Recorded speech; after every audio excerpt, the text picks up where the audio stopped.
हम लोग गीत गाएंगे। रुके न जो झुके न जो दबे न जो मिटे न जो, हम वो इनकलाब है, जुल्म का जवाब है, हर शहीद हर गरीब का हमी तो ख्वाब है। रुके न जो झुके न जो दबे न जो मिटे न जो, हम वो इनकलाब है, जुल्म का जवाब है, हर शहीद हर गरीब का हमी तो ख्वाब है। रुके न जो जी रहे हैं इसलिए कि प्यार जग में जी सके, प्यार जग में जी सके, प्यार जग में जी सके। आदमी का खून कोई आदमी न पी सके, आदमी न पी सके, आदमी न पी सके।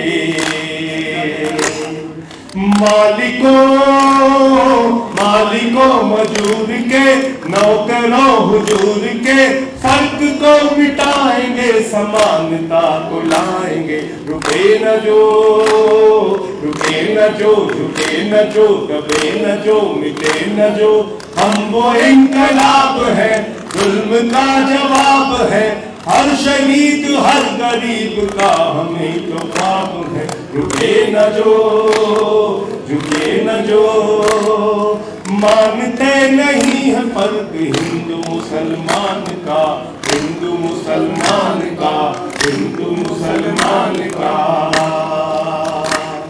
जानते हैं रिश्ता इंसान से इंसान का, इंसान से इंसान का, इंसान से इंसान का।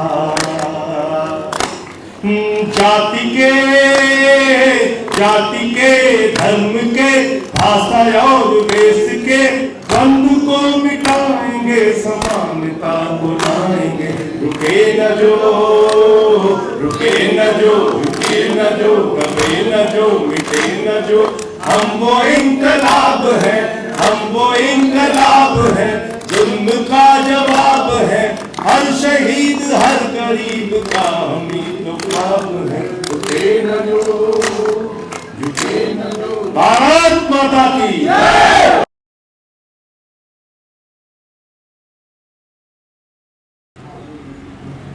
अभी जब मैं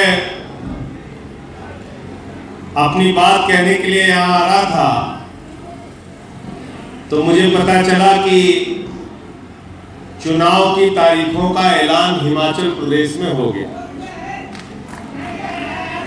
12 नवंबर को चुनाव होगा और 8 दिसंबर को रिजल्ट आएगा। अब आप देखिए, गुजरात और हिमाचल प्रदेश दोनों के चुनाव की तारीखों की घोषणा एक साथ होनी थी,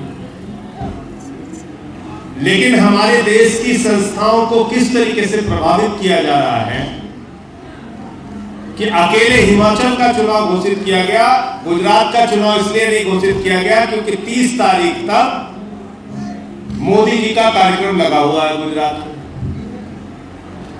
ये हालत है। मैं भाजपाइयों से कहना चाहता हूं, इतना क्यों डरते हो आम आदमी पार्टी से? इतना क्यों डर लग रहा है तुमको? गुजरात की जनता अपने वोट के ताकत से भारतीय जनता पार्टी का इलाज करने के लिए तैयार बैठी है। चुनाव इतना टालना चाहता। मैं एक ही बात कह सकता हूं कि अगर ऐसे ही हम लोगों ने मिलकर उत्तर प्रदेश में काम किया तो वो दिन दूर नहीं जब भारतीय जनता पार्टी को यहां की जनता झाड़ू मार मार के उत्तर प्रदेश की राजनीति से जुड़ा। और इसकी शुरुआत नगर पालिका के चुनाव से आप लोगों को करना है। नगर पालिका का चुनाव हमारा सेमीफाइनल होगा 2024 और 2027 में। इनसे फाइनल मैच खेलने का काम हम लोग करेंगे। और आज आपकी ताकत देखकर मुझे लग रहा है कि इस नगर पालिका के चुनाव में, जहां पर वार्ड के चुनाव होंगे, जहां पर नगर पंचायत के चेयरमैन के चुनाव होंगे, जहां नगर निगम के मेयर के चुनाव होंगे, इन चुनावों के अंदर भारतीय जनता पार्टी को पराजित करके आम आदमी पार्टी का झंडा गाड़ने में हम लोग कामयाब होंगे। और जाइए और कहिए, लोगों को समझाइए, उनको बताइए कि ठीक है, आपने विधानसभा में वोट नहीं दिया, आपने एक चुनाव में मोदी जी को वोट दिया, एक चुनाव में योगी जी को वोट दिया। अरे ये तो शहरों की सफाई का मामला है, सफाई के लिए तो झाड़ू चाहिए, झाड़ू, ये झाड़ू वाला काम हमको दे दो। झाड़ू कई मामले में फायदेमंद है। घर की गंदगी साफ करना हो, झाड़ू चाहिए। मोहल्ले की गंदगी साफ करना हो, झाड़ू चाहिए। पार्क की गंदगी साफ करना हो, झाड़ू चाहिए। नदी की गंदगी साफ करना हो, झाड़ू चाहिए। शहर की गंदगी साफ करना हो, झाड़ू चाहिए। और राजनीति की गंदगी साफ करना हो तो क्या चाहिए? क्या चाहिए? झाड़ू चाहिए, झाड़ू चाहिए। और झाड़ू बहुत काम की चीज है। अगर किसी के ऊपर भूत सवार हो जाता है तो हमारे गांव में ओझा लोग झाड़ू मार के उसका भूत उतारते हैं कि नहीं उतारते? अजय गौतम जी उतारते हैं ना? उतारते हैं ना? ये बता पाएगा? उतारते हैं भूत। और सत्ता का भूत सवार हो जाए तो क्या चाहिए? क्या चाहिए? तो योगी सरकार के ऊपर सत्ता का भूत सवार हो गया है, उनको उसका भूत उतारने के लिए हमको क्या चाहिए? झाड़ू चाहिए। थोड़ा सा हट जाओ, बोलने दो। तो उत्तर प्रदेश के कई इलाके इस वक्त बाढ़ से पीड़ित हैं। अगर ब्रज प्रांत का भी कोई जिला ऐसा है जो बाढ़ से पीड़ित है तो वहां जाकर लोगों के लिए राहत का काम कीजिए। आम आदमी पार्टी की पहचान सेवा की पहचान है। आम आदमी पार्टी की पहचान संघर्ष की पहचान है। आम आदमी पार्टी की पहचान आंदोलन की पहचान है। इसलिए इस बाढ़ पीड़ित इलाकों में जहां जहां उत्तर प्रदेश के अंदर बाढ़ आई है, हमारे कार्यकर्ता जाएं और लोगों की सेवा के लिए काम करें, लोगों की मदद के लिए काम करें, लोगों को राहत पहुंचाने के लिए काम करें। क्योंकि मैं कल अंबेडकर नगर का वीडियो देख रहा था। अंबेडकर नगर का वीडियो देख रहा था। अंबेडकर नगर के वीडियो में वहां का एक डीएम बैठा हुआ था, चश्मा लगा के बैठा हुआ था। चश्मा लगा के मैंने पहले उसको वीडियो देखा तो मैंने सोचा कि ये कोई हीरो है फिल्म का, लेकिन बाद में मुझे पता चला कि ये तो डीएम है अम्बेडकर नगर का। अम्बेडकर नगर का डीएम था। वो बाढ़ पीड़ित जनता से कह रहा है भाई, ये बाढ़ पीड़ित जनता को कह रहा है कि भाई खाना लेने के लिए हम आपके घर में खाना पहुंचाने नहीं जाएंगे। खाना पहुंचाना है तो चौकी पे आओ, खाना लेना है तो चौकी पे आओ। इसका मतलब बाढ़ पीड़ित जनता को आदित्यनाथ की सरकार का डीएम भीख देने का काम कर रहा है। वो जिस भाषा में बात कर रहा है उसका दिमाग ठीक करने की जरूरत है। और दिमाग ठीक होता है आंदोलन से, संघर्ष से, आवाज उठाने से, गरीब की आवाज बनने से। इसलिए बाढ़ पीड़ित इलाकों में जो लोग त्रस्त हैं, परेशान हैं, उनके लिए हम सब लोगों को काम करना है। उनके लिए हम लोगों को मेहनत करना है। एक पार्टी है इस देश के अंदर, भारतीय जनता पार्टी, जिसका केंद्र में राज, जिसका उत्तर प्रदेश में राज। आप इनसे कोई भी सवाल पूछिए, कहिए महंगाई कैसे कम होगी, कहते हैं हिंदू मुसलमान। हमारे बच्चों को अच्छा स्कूल कैसे मिलेगा, कहते हैं हिंदू मुसलमान। अरे किसान को फसल का दाम तो दे दो, कहते हैं हिंदू मुसलमान। बेटियों की इज्जत लूटी जा रही है, कानून व्यवस्था ठीक करो, कहते हैं हिंदू मुसलमान। कर्ज के बोझ के तले किसान आत्महत्या कर रहा है। कहते हैं हिंदू मुसलमान, अरे नौजवान बेरोजगारी के कारण दर दर की ठोकरें खा रहा है। कहते हैं हिंदू मुसलमान, अरे व्यापार चौपट हो गया, रेडी पटरी वालों को उजाड़ देते हो और व्यापारी मक्खी मार रहा है, उसका व्यापार नहीं चल रहा। कहते हैं हिंदू मुसलमान, सारी बीमारियों का इलाज इनके पास सिर्फ एक ही है, हिंदू मुसलमान। और इस हिंदू मुसलमान की दुकान को अगर किसी ने बंद करने का काम किया तो उस नेता का नाम है अरविंद केजरीवाल और आम आदमी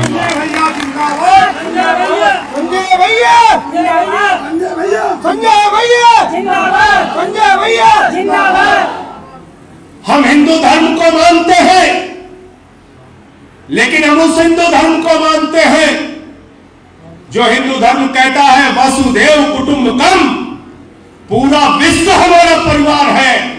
और जब हम कहते हैं पूरा विश्व हमारा परिवार है तो हिंदू भी हमारा परिवार, मुसलमान भी हमारा परिवार, सिख भी हमारा परिवार, ईसाई भी हमारा परिवार, दलित भी हमारा परिवार, पिछड़ा भी हमारा परिवार, पूरी दुनिया हमारा परिवार है। हम उस हिंदू धर्म को मानते हैं।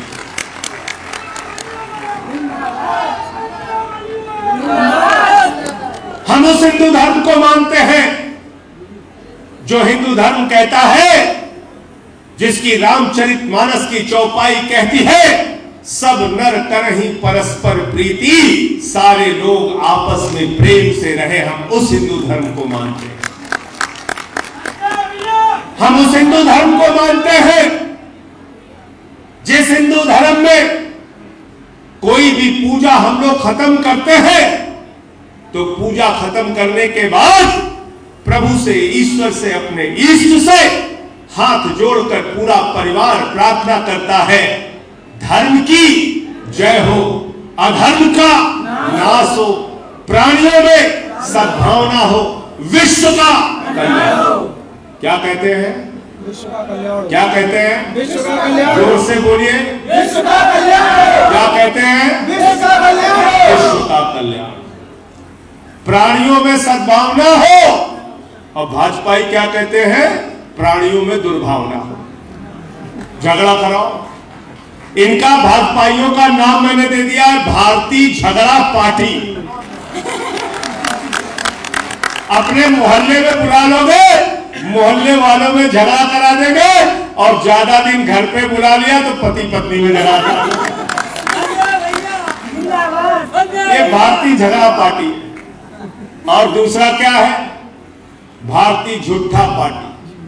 और ये बात मैं क्यों कह रहा हूं? क्यों कह रहा हूं ये बात? मोदी जी ने क्या कहा था? इतना काला धन लाएंगे, इतना काला धन लाएंगे, इतना काला धन लाएंगे कि हर आदमी के खाते में कितना जमा हो जाएगा? जोर से बोलिए। सबको याद है, कोई भूला नहीं। 15 लाख आ गया, 15 पैसे भी नहीं आए। और जो हमारी माताओं बहनों ने अपने पति से 1500 की नोट छिपा के रखी थी कि बेटी की शादी होगी तो ये पैसा काम आएगा, घर में कोई मुसीबत होगी तो ये पैसा काम आएगा, छोटा सा मकान बनाना होगा तो ये पैसा काम आएगा। आज वो सारा का सारा पैसा नरेंद्र मोदी जी ने कहा, माताओं बहनों जो संदूक में पैसा रखा है यही काला धन है, इसको लाइन में लग के जमा। वो भी पैसा जमा करा लिया आपसे, पैसा जमा करा लिया, आपके घर का पैसा भी खाली कर लिया। थोड़ा पीछे हो जाओ, एकदम थोड़ा आप भी पीछे हो जाओ, सब लोग पीछे हो जाओ, थोड़ा पीछे हो जाओ।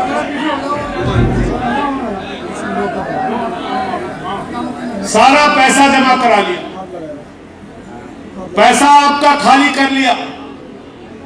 और काला धन की रिपोर्ट आई, काला धन स्विट्जरलैंड की बैंक में 2 गुना हो गया, 2 गुना। काला धन 2 गुना हो गया। फिर बोले किसानों की आमदनी 2 गुना करेंगे। किसानों की आमदनी 2 गुना नहीं की, गेहूं की खरीद कम कर दी, 3 काला कानून लेकर आए, 1 साल तक किसानों को सड़कों पर बिठाकर लाठियों से पीटा, अन्नदाताओं को खालिस्तानी कहा, पाकिस्तानी कहा, देशद्रोही कहा, जो लोग इस देश के अन्नदाताओं का अपमान करते हैं, उनके खिलाफ एकजुट होकर अपने वोट की ताकत से जवाब देना होगा। फिर क्या बोले? फिर क्या बोले? बोले बेटी बचाओ बेटी पढ़ाओ। अभी हम लोगों ने कुछ दिनों पहले देखा था, इसी उत्तर प्रदेश में ललितपुर के अंदर एक बेटी के साथ गैंगरेप हुआ। गैंगरेप की पीड़ित वो बेटी रोते बिलखते हुए ललितपुर के थाने में पहुंचती है कि आदित्यनाथ की पुलिस उसको न्याय देगी। वो बेटी जब जाती है तो गैंगरेप की पीड़ित उस बेटी के साथ वहां का थानेदार रेप करता है। जब रक्षक ही भक्षक बन जाएगा तो कानून की व्यवस्था कहां रहेगी, बेटियों की सुरक्षा कहां रहेगी? जरा हमको बताओ। कहा था महंगाई कम करेंगे, महंगाई कम करेंगे। आज महंगाई आसमान पे। सरसों का तेल 250 रुपए लीटर बिका, आटा महंगा हो गया, दाल चावल महंगी हो गई, महंगा हो गया गैस का सिलेंडर, महंगा हो गया बच्चों का दूध, महंगी हो गई कैंसर की दवा, टीबी की दवा, किडनी की दवा, हार्ट की दवा। आज सारी चीजों के ऊपर टैक्स बढ़ा बढ़ाकर इस देश के अंदर महंगाई बढ़ाने का काम कर रही है सरकार। और मामूली पैसा नहीं, 27 लाख करोड़ रुपए 8 साल के अंदर डीजल और पेट्रोल के ऊपर टैक्स लगाकर मोदी सरकार ने इकट्ठा किया। और ये पैसा गया कहां? ये पैसा जो आपने बैंकों में जमा किया था, ये पैसा जो टैक्स के जरिए सरकार को देते हो, ये पैसा जो आपको जब सुविधा देने की बात आती है, केजरीवाल जी कहते हैं हम बिजली फ्री देंगे, हम शिक्षा फ्री देंगे, हम स्वास्थ्य फ्री देंगे, हम माताओं बहनों के लिए बस की यात्रा फ्री देंगे, हम बुजुर्गों को तीर्थ यात्रा फ्री में कराएंगे। तो मोदी जी कहते हैं ये रेवड़ी है, ये रेवड़ी है। अरे बेईमानो, हेलीकॉप्टर से तुम उड़ते हो, बड़े बड़े बंगलों में तुम रहते हो, हजारों लाखों रुपए प्रतिदिन अपने ऊपर उड़ाते हो, वो रेवड़ी नहीं है। अपने पूंजीपतियों का 10 लाख करोड़ रुपए मोदी सरकार ने माफ कर दिया, वो रेवड़ी नहीं है। 5 लाख करोड़ रुपए पूंजीपतियों का टैक्स माफ कर दिया, वो रेवड़ी नहीं है। गरीब के घर में रोशनी देने के लिए अगर 300 यूनिट बिजली फ्री हो गई तो कहते वो रेवड़ी है।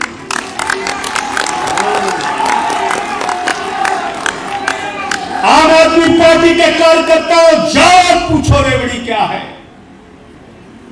पूछे रेवड़ी क्या है। इस देश के आम आदमी का पैसा जो बैंकों में जमा था, वो पैसा कर्जा उठाकर दिया गया। किसको दिया गया? मोदी जी के मित्रों को दिया गया, मित्रों को।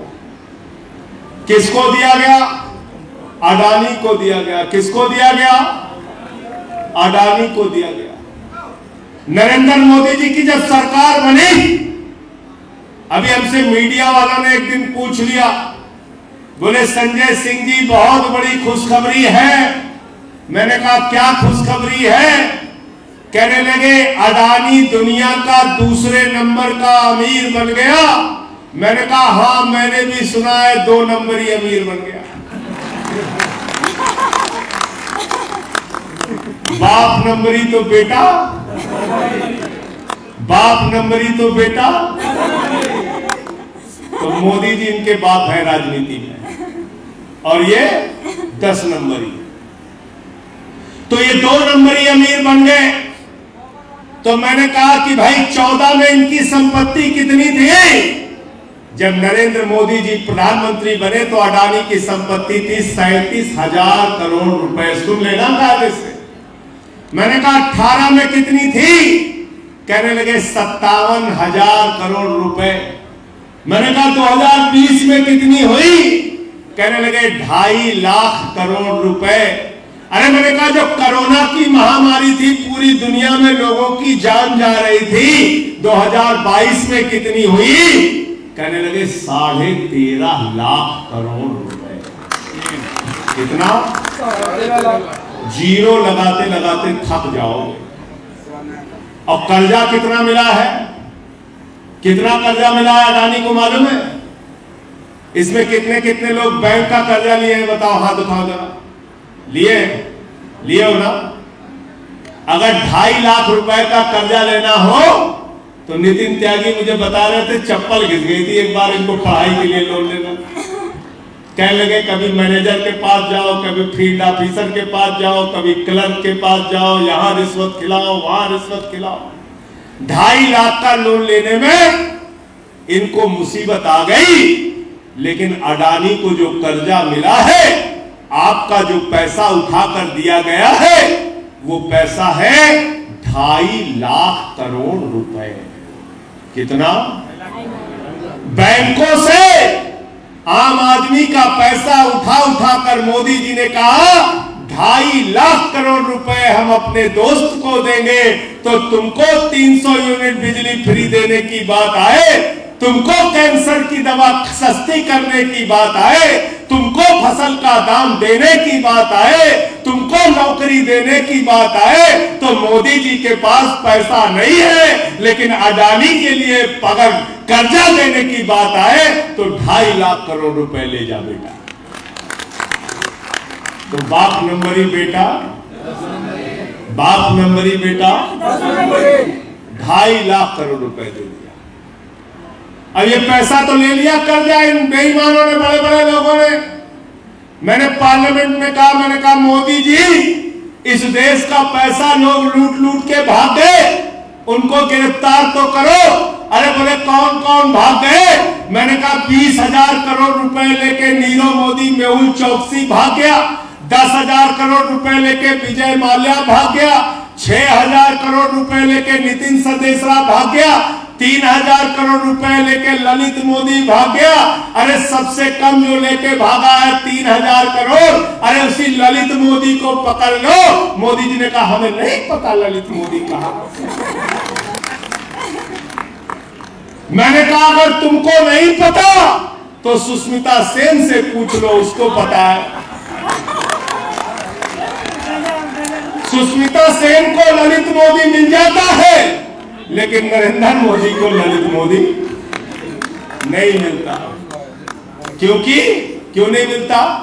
क्योंकि चोर चोर चोर चोर चोर चोर इन बेईमानों ने भाजपाइयों को करोड़ों करोड़ हजारों करोड़ रुपए खिलाया है।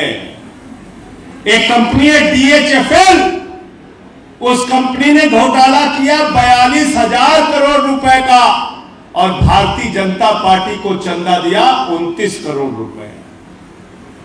तो जब नौजवान को कहा जाए कि हमारे नौजवान जो सेना में जाते हैं उनको पूरी तनख्वाह दे दो, उनको पैसा दे दो, उनकी सैलरी दे दो, उनको पेंशन दे दो, उनको मेडिकल की सुविधा दे दो, उनको कैंटीन की सुविधा दे दो, तो मोदी जी कहते हमारे पास पैसा नहीं है। कहते बेटा चढ़ जा सूली पर, अग्निवीर बन जा। क्या बना रहे नौजवानों को? अच्छा नाम भी बड़ा तगड़ा देते हैं भाजपा। तनख्वाह भले मिले, अग्निवीर बन के खुश हो जाओ बेटा, अग्निवीर बन जा। 17 साल की उम्र में सैनिक बन जा बेटा, 21 साल की उम्र में रिटायर हो जा बेटा, 21 साल के बाद कटोरा लेके घूम। है कि नहीं है? है कि नहीं है? हमने भाजपाइयों से पूछा रिटायरमेंट के बाद ये नौजवान क्या करेंगे? कहने लगे अरे धोबी का काम कर लेंगे, नाई का काम कर लेंगे, नाई का काम कर लेंगे। पकोड़ा कैसे बेचेंगे? तेल महंगा कर दिया, बनाओगे कैसे पकोड़ा? सरसों का तेल महंगा हो गया। तो हमने कहा क्या करेंगे? कहने लगे ड्राइवर का काम कर लेंगे। इनका एक नेता है कैलाश विजयवर्गीय, उसने कहा भारतीय जनता पार्टी के दफ्तर के सामने सिक्योरिटी गार्ड का काम कर लेंगे। तो मैंने उसका एक वीडियो देखा था, उसका एक बेटा है, विधायक है, वो डंडे डंडे से ईओ को मार रहा था, एक अधिकारी को।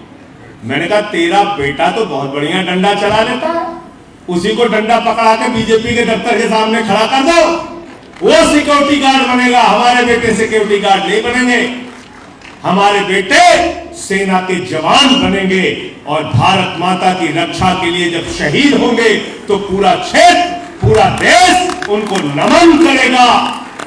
भारत माता की रक्षा के लिए हमारा जवान, हमारा बेटा -50 डिग्री टेम्परेचर में सियाचिन में और +50 डिग्री टेम्परेचर में जैसलमेर में ड्यूटी करेगा और तुम्हारा बेटा बीसीसीआई का सेक्रेटरी बन के हजारों करोड़ रुपए लूटेगा। ये व्यवस्था हिंदुस्तान में बंद होनी चाहिए।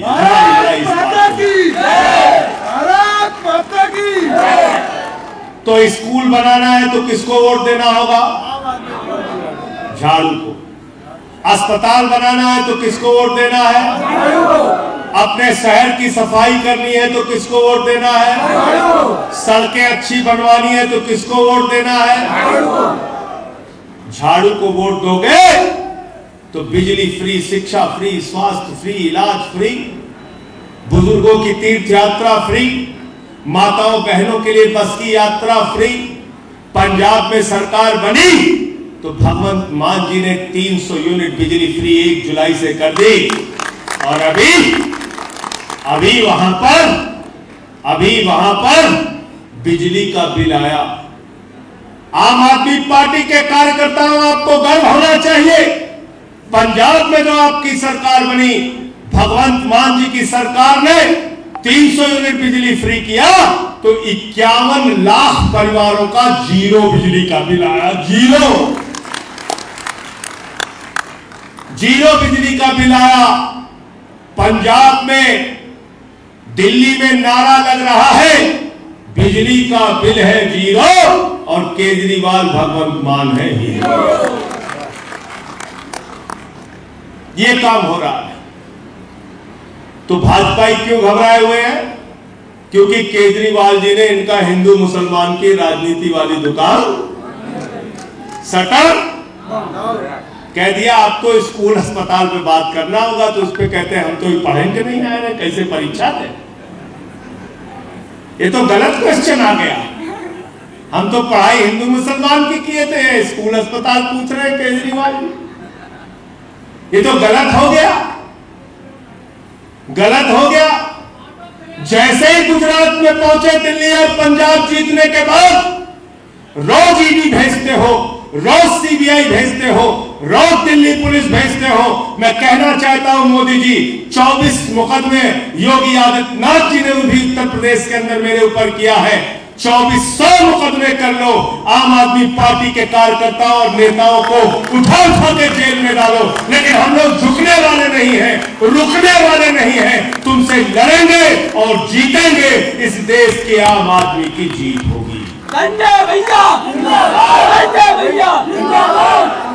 हमको मुकदमों और एफआईआर से मत डराओ। ये बहुत मुकदमे और एफआईआर देखे हमने। अभी क्या कर रहे हैं? जब चुनाव में हार जाते हैं तो विधायक खरीदते हैं। एक पार्टी है कांग्रेस पार्टी, उसकी हालत हो गई है। बहुत पहले मैंने एक फिल्म देखी थी, दूल्हा बिकता है। कांग्रेसी कह रहे हैं विधायक बिकता है। उनकी बोली लग रही, गोवा में बिक जा रहे हैं, मध्य प्रदेश में बिक जा रहे हैं, कर्नाटक में बिक जा रहे हैं। गोवा में बिक गए 8 विधायक। 9 सरकारें भारतीय जनता पार्टी ने पिछले 8 साल में तोड़ तोड़ के बनाई है, तोड़ तोड़ के। महाराष्ट्र में विधायक तोड़ के सरकार बना ली, कर्नाटक में विधायक तोड़ के सरकार बना ली, मध्य प्रदेश में विधायक तोड़ के सरकार बना ली, उत्तराखंड में विधायक तोड़ के सरकार बना ली, अरुणाचल में विधायक तोड़ के सरकार बना ली। पूरे हिंदुस्तान में खाली गोवा में विधायक तोड़ के सरकार बना ली। पूरे हिंदुस्तान में खाली विधायक तोड़ के सरकार बना ली। और क्या कहते हैं ये बेईमान? कहते हैं ये ऑपरेशन लोटस है।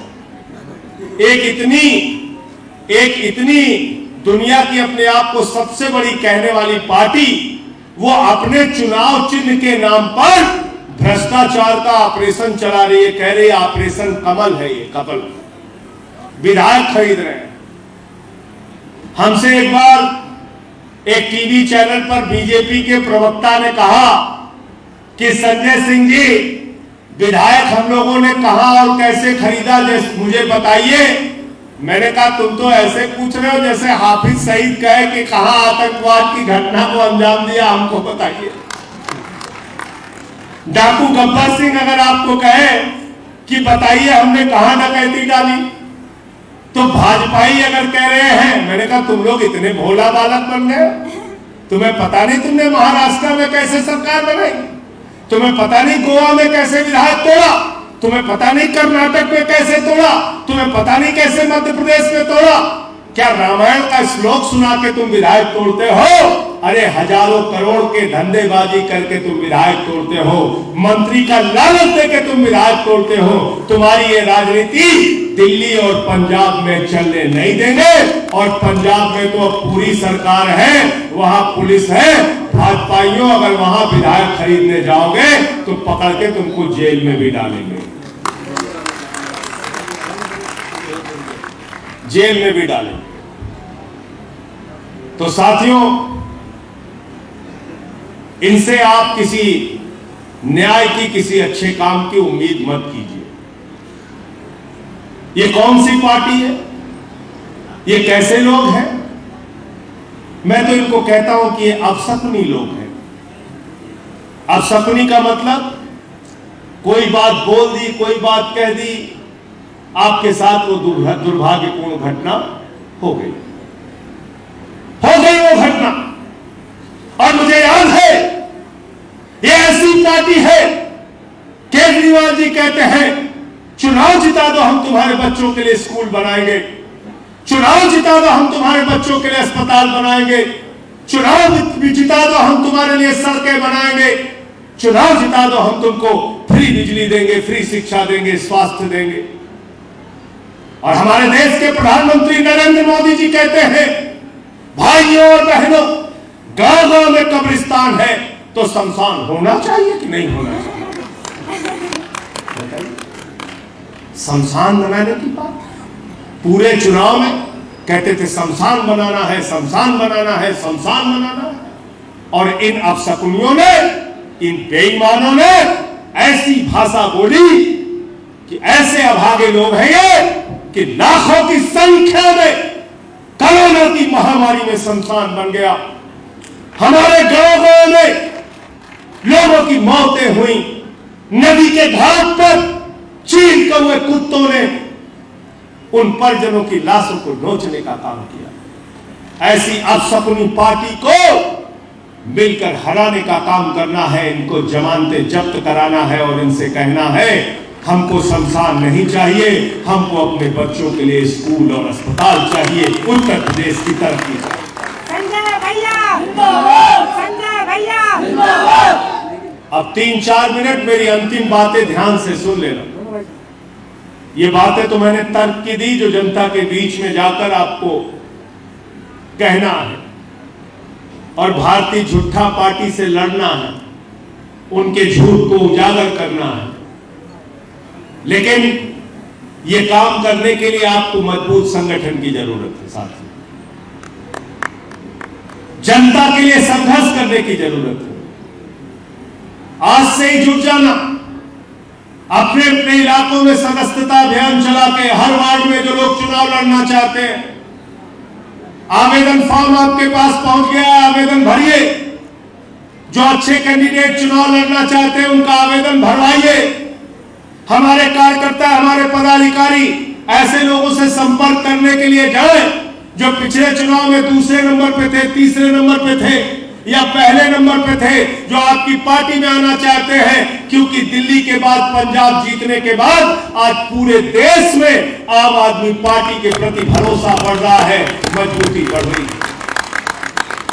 उनका फॉर्म भरवाइए, सदस्यता अभियान चलाइए, अपना संगठन विस्तार कीजिए, बूथ की कमेटियां बनाइए। बूथ की कमेटी के नीचे 30 घर के ऊपर एक मोहल्ला प्रभारी बनाइए। अपने शहर में जो टूटी हुई सड़कें हैं, जो बदहाल स्कूल हैं, जो भ्रष्टाचार के मामले हैं, उसका एक बैनर बना के शहर का जो फ्लाईओवर हो वहां पर उस बैनर को लटका के 2 घंटे खड़े हो जाइए। नगर पालिका के भ्रष्टाचार को उजागर करने का काम एक एक कार्यकर्ता को करना है। हर शहर में लड़ाई छेड़ दीजिए, संघर्ष करिए। नगर पालिका में हाउस टैक्स का भ्रष्टाचार, नगर पालिका में वाटर टैक्स का भ्रष्टाचार, नगर पालिका में सड़कों के नालियों के निर्माण के नाम पर भ्रष्टाचार, नगर पालिका में मजदूरों को भर्ती करने के नाम पर भ्रष्टाचार। कागजों में मजदूर रहता है लेकिन वास्तव में मजदूर नहीं रहता, उसके नाम पर चेयरमैन और मेयर पैसा निकाल कर खाते हैं। ये सारे भ्रष्टाचार उजागर कीजिए, संगठन का निर्माण कीजिए। तिरंगा शाखाएं जो हैं, हर रविवार को तिरंगा शाखा लगनी चाहिए। अपने शहर का कोई भी बड़ा पार्क हो, कोई भी गंगा स्थान हो, वहां पर जाइए, सफाई कीजिए, वृक्षारोपण का कार्यक्रम चलाइए, रक्तदान शिविर का आयोजन कीजिए, लोगों की मदद कीजिए। हर रविवार को 2 घंटा देश के लिए आप लोग जरूर निकालिए, लोगों की सेवा के लिए। हम हर समय हर दिन राजनीति नहीं कर सकते, कुछ रचनात्मक कार्य, कुछ अच्छे कार्य भी हमको करना है। इसलिए साथियों और दोस्तों, जाइए और आज से ही संकल्प लेके, दिन रात मेहनत करके, काम करके अपने पार्टी को खड़ा कीजिए। चुनाव में मजबूत प्रत्याशी मैदान में उतारिए। आरक्षण का इंतजार मत कीजिए, संगठन बनाइए, संघर्ष कीजिए। जिसके भी नाम का आरक्षण होगा उसका एक मजबूत प्रत्याशी चुनाव मैदान में उतारना है। संगठन की शक्ति से अपने प्रत्याशियों को जिताने का काम करना है। संगठन की शक्ति से अपने प्रत्याशियों को जिताने का काम करना है। जितने भी बड़े पदाधिकारी हैं, सबका सहयोग लीजिए। सबसे कहिए अपने जिले में पार्टी का प्रचार करें। हमने बैनर होर्डिंग दिनेश पटेल जी से कह के भिजवाया है आपको। दिनेश पटेल जी जो हमारे निवर्तमान महासचिव हैं, उनसे मैंने कहा कि सबको आप एक डिजाइन भेज दीजिए अपनी फोटो के साथ। सारे लोग अपने शहर के मुख्य स्थानों पर होर्डिंग लगवाओगे कि नहीं लगवाओगे बताओ? अगर अकेले नहीं लगा सकते तो 4 लोग चंदा करके लगाओ, लेकिन पार्टी का प्रचार गली मोहल्ले में दिखना चाहिए। 15-20 दिन के अंदर पूरा शहर, पूरा जिला ये जान जाए कि इस बार भाजपा से, जैसे गुजरात में लोग जान गए कि भाजपा से अगर कोई लड़ रहा है तो आम आदमी पार्टी लड़ रही है। नगर पालिका, नगर निगम और नगर पंचायत के चुनाव में भी लोग जान जाए भाजपा से कोई लड़ाई है तो सीधे लड़ाई आम आदमी पार्टी की लड़ाई है। और आज आपकी मौजूदगी देख के मैं विश्वास के साथ कह सकता हूं, आपकी उपस्थिति, आपकी संख्या को देख के मैं यकीन के साथ कह सकता हूं कि ये लड़ाई बहुत आसान है। आप मेहनत कीजिए, आप चुनाव पक्का जीतेंगे, आपको कोई हरा नहीं सकता। मेहनत करना। 30 घर के ऊपर एक मोहल्ला प्रभारी बनाइए। उस व्यक्ति को कहिए कि उन्हें 30 घरों में अपना संपर्क बना के रखे, लोगों के पास जाए, उनकी जो छोटी मोटी समस्या है उसके लिए काम करें। आज हम सत्ता में नहीं है, सीधे मदद नहीं कर सकते, लेकिन संघर्ष का रास्ता बड़े बड़े कामों को करवाता है। संघर्ष से बड़ी बड़ी सत्ता हिल जाती है। आम आदमी पार्टी के जब 3 MP थे तब भी, और जब अब 10 की संख्या हो गई है तब भी, जो आम आदमी पार्टी सदन में बोलती है उसको पूरा देश सुनता है। इसलिए हर जिले में आपकी अलग पहचान होनी चाहिए। थाने पे जाओ, SP के दफ्तर में जाओ, 10, 20, 50 कार्यकर्ता टोपी लगा के जाओ, हर आदमी आपकी बात को सुनेगा।